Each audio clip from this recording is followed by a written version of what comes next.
This morning, on my way out to take Toast on his walk, I ran into a neighbor in the elevator.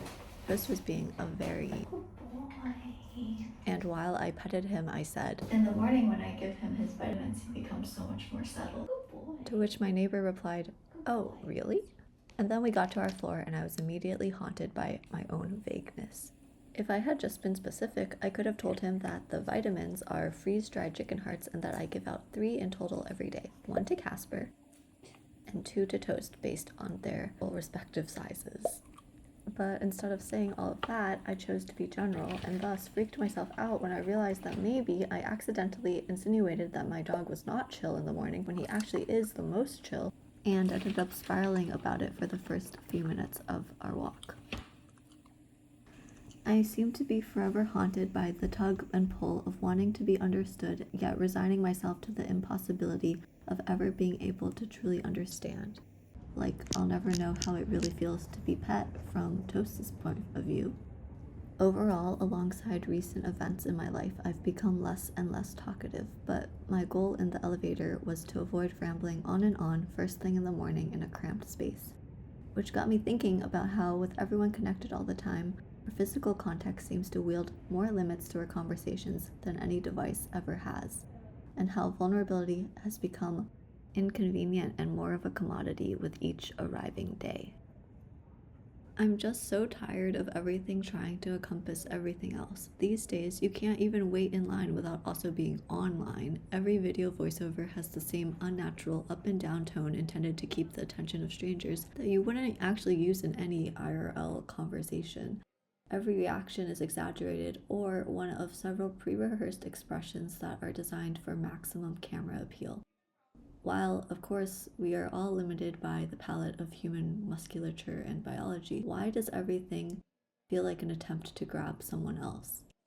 I miss the era of the internet where things weren't created with the hope of being seen by everyone. I mean, obviously, this isn't entirely our fault considering the lack of free and safe community spaces that aren't gatekept by monthly membership fees, combined with the lack of time between work and running our own lives. We obviously have few choices outside of turning to the internet to feel heard and connected. It feels like the physical world has inevitably become a shadowy backdrop, while the architecture of the digital world is built off of sensationalizing vulnerability. The more reactive the comments, the more attention given. But it's all omnidirectional. Presenter versus the commenter, or as we've rebranded it, the main character versus the supporting characters. Aesthetically, I've mostly preferred to dress like a supporting character, nondescript with just one slightly interesting but very subdued motif that you only notice if you're actually looking. Lately, it's been this purple bucket bag that I got in a small store in Nolita in New York while shopping with a friend. The weight of the bag often causes the straps to extend, but the structure and color make anything I wear seem a little bit more intentional. But I would be lying if I said that that was the only reason that I dress this way. What really tantalizes me about this nondescript general approach is the sense of safety. If you don't catch anyone's attention, you're less likely to be remembered, thought of, and just generally perceived. But here comes the tug again, because that's no way to live a life, or practice resilience, or achieve any dreams. Is it ever possible to satisfy both? I've spent most of my life puzzled by this and yearning to find the perfect balance. While I definitely haven't cracked the precise formula yet, here's what I've come up with so far. I suspect our issue is that the digital world has trained us to flatten things into options of 2. Yes or no, front or back, watch or scroll. So much so that we forget that we exist 3-dimensionally, meaning it's not so much the cast list that dictates the character, but more so your choreography on the stage. Every story is made up of scenes, and every scene is made up of a composition of foreground, middle ground, and background. Each one contributes its own qualities to define the story. A supporting character can become the main character as they move through the foreground and propel the plot forward. I think we might be a little bit too attached to the permanent identity of the main character.